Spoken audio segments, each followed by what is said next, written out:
Do you want to know what the best TSP fund is this year? With the stock market taking some losses and the concerns of continued inflation, it's hard to know what to choose or if what you currently have is right. After explaining which fund is poised the most for growth, I'll explain why timing the market will lose you money over the long run. Next, I'll explain why picking one strategy and sticking with it for the long term will outperform everyone else you know. I'll help you choose the best asset allocation, and I'll give you the confidence that it will work this year and every year, no matter what's going on in the world. Okay, here's your answer for which fund is best. The best fund is the C fund, but it's not for the reasons you would expect. Hear me out on this. Pandemics, stock market, housing crashes, crazy elections, insurrections, Martian invasions, and things we haven't even imagined yet should not matter for choosing the best way to invest in the thrift savings plan. The answer is always the same, and I'll explain why. If you haven't clicked away yet in disgust, you're like, but Rich, interest rates are going up and we seem to be at the top of the housing market, gas prices are all over the place. Surely we should make some adjustments so we avoid losing money if stocks go down any further. This is a very natural way to think, but as I've learned over my adult years of investing, it's also a flawed way of thinking. This way of thinking is called timing the market. It's adjusting your investment strategy because it seems like a change is about to take place. You move your money over to safer investments, treasuries or bonds, to avoid losing money if stocks crash. Then you put it back into CS&I funds, which is S&P 500 index, small and mid-cap stocks, and international, just before the market starts climbing again. I can think of two recent examples of where people, maybe you, tried to do this and lost lots of money. One was when Trump was elected. Several people moved their money to cash fearing the stock market would fall. Nope, it went up again. Second was the COVID pandemic. Same thing. People freaked out and sold their stocks thinking everything would drop. It didn't. It kept going right on up. Timing the market will screw you over. Leave your money alone. There are also popular TSP investment websites and strategies that tell you when to buy and sell which funds. These are wastes of money and bad ideas. And many people believe hiring quote-unquote professional money managers will accelerate their growth. I have a very unpopular opinion to tell you that is unfortunately 100% true. None of these methods work in the real world. People that think jumping in and out of investments at the quote-unquote right times will make you more money than just staying in the same investment. If you follow any of these market timing strategies, which involve predicting or essentially guessing which investments will do well, you will lose money compared to what I'm about to share with you. Simply invest in the C fund, which mimics the S&P 500 index.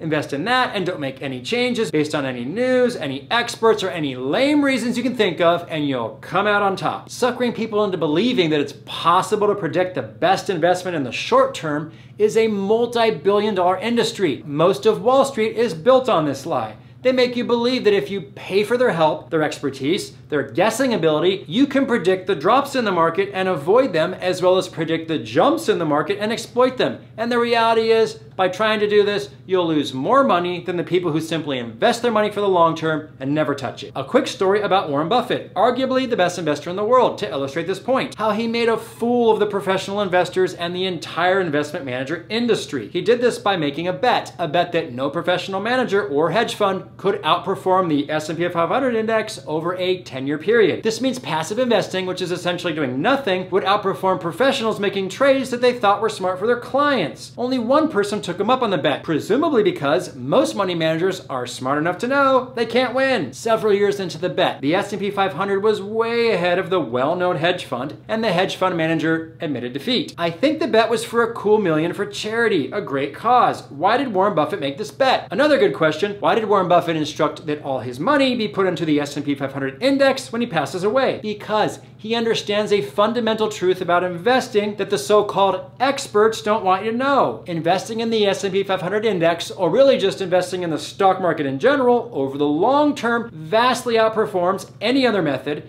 especially professional investors that claim they can manage your money for you. For a fee, of course. No one knows when and how far markets will go up or down. It's a fool's errand to try, and plenty of people will charge you even though they won't outperform the S&P 500 index over the long term. There are lots of statistics on how the S&P 500 index has performed over time, but it is widely accepted that it has grown at a compounded rate of approximately 7 to 9% a year on average. You only get these results if you invest in it and never move your money around in reaction to any type of news or event. No jumping in and out of the market every time a pandemic occurs or someone you don't like is elected as president. I keep keep saying the C fund or the S&P 500 index is the best asset allocation for this year, or really for any year. But it's not quite that simple. There are several similar variations of this asset allocation that could do slightly better or worse than just investing in the S&P 500 index. All of them will do better than professional managers or timing the market. I'm going to give you several investment strategies to choose from that will work long term, as long as you stick with them and don't buy and sell when you get scared or when others tell you to do something. I have another video up here somewhere that goes over these choices in more detail, but I'll whiz through these right now and show you how to invest in them using the funds available in the Thrift Savings Plan or TSP. I already covered the S&P 500 index. You can mimic that in your TSP portfolio simply by investing in the C fund. Easy money. I'll go over 4 of the variations that are popular. The total stock market index, the Warren Buffett TSP allocation, which is a slight tweak on the S&P 500 index, Dave Ramsey's TSP investment advice, and the most popular strategy by far, my personal allocation, the Rich Carry Worldwide Domination Strategy. Let's knock these out.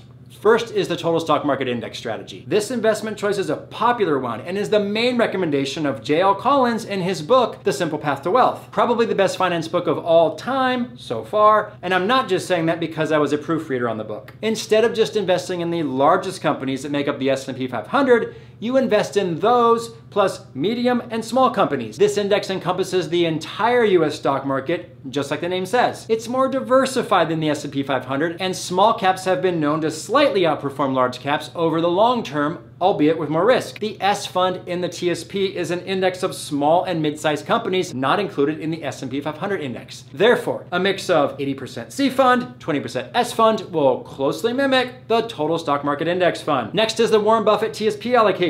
While I mentioned earlier that the S&P 500 index allocation was something recommended by Warren Buffett, he actually has a more specific instruction on how his wealth will be invested for his family once he passes away. A slight tweak is necessary. He plans to invest it in the S&P 500 index, no surprise, but he also plans to have 10% bonds. The reason for this is that the amount of bonds you add to your investment will lower the volatility in a down market. As luck would have it, TSP's F fund is made up of bonds. You can mimic the strategy for Warren Buffett's trust with 90% C, 10% F. Thanks, Warren. Next is Dave Ramsey's TSP investment advice. People seem to love this guy. He's absurdly popular. He actually has 2 sets of recommendations. His more conservative TSP allocation recommendation is 80% C, 10% S, 10% I fund. And his less conservative is 60% C, 20% S, 20% I fund. Thanks, Dave. Note, the I fund is an international index fund. Now for what my friends describe as the quote-unquote best investment strategy in the world so far. There are literally tens and tens of people who Google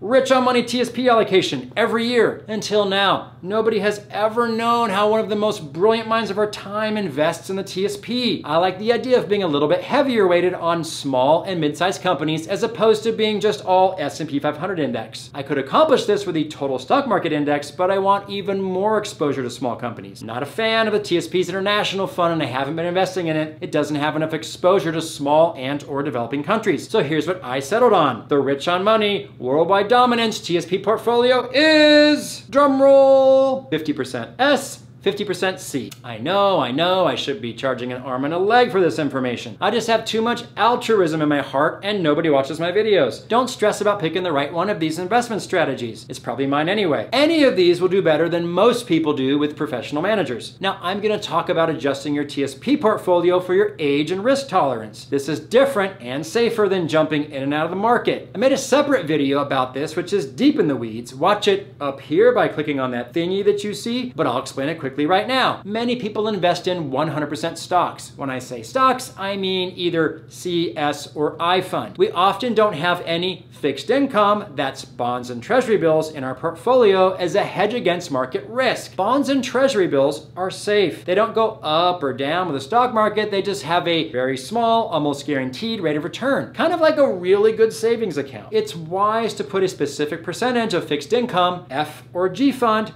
which is bond or treasury bills, into your portfolio of stocks to lower the market risk as you near retirement. For the thrift savings plan, stocks are the C, S, and I funds, and fixed income are G fund treasuries and F fund bonds. Here's a quick example of how to use bonds to protect your TSP. If you have 50% or half of your portfolio in stocks and the other half in bonds, F fund in this case, when the market suddenly drops 30% in one day, you'll only drop about half of that, 15%, because you're only half invested invested in stocks. The bonds you have won't lose value. This limits your downside. Here's the problem. If the market shoots up just as much in one day, you only go up half of that, or 15%, because you're only half invested in stocks. It's a double-edged sword. Lose less in down markets, but make less in up markets. Here is some simple guidance for achieving the right balance of stocks and bonds for your age. I use the law of 120. When it comes to the percentage of your portfolio that should be in stocks, you subtract your age from 120. A 40-year-old will be 120 minus 40 equals 80% of stocks, so you need 20% bonds, which means 20% F fund. Some people use the law of 100 instead of 120. It's much more conservative or safer. You can adjust this number based on how risk averse you are. Here's some questions you could ask yourself and decide between 100 more conservative or 120 less conservative. Do I have a higher or lower risk tolerance than other investors in my age group? Is this my only source of income, or do I have things like a retirement, a pension, or a sugar mama? I'm currently looking for a sugar mama, by the way. This is Rich on Money. Here's a spot to subscribe to me. Here's 2 other videos YouTube thinks you should watch next if you just want to binge amazing stuff like most other people do. Rich on Money, signing off.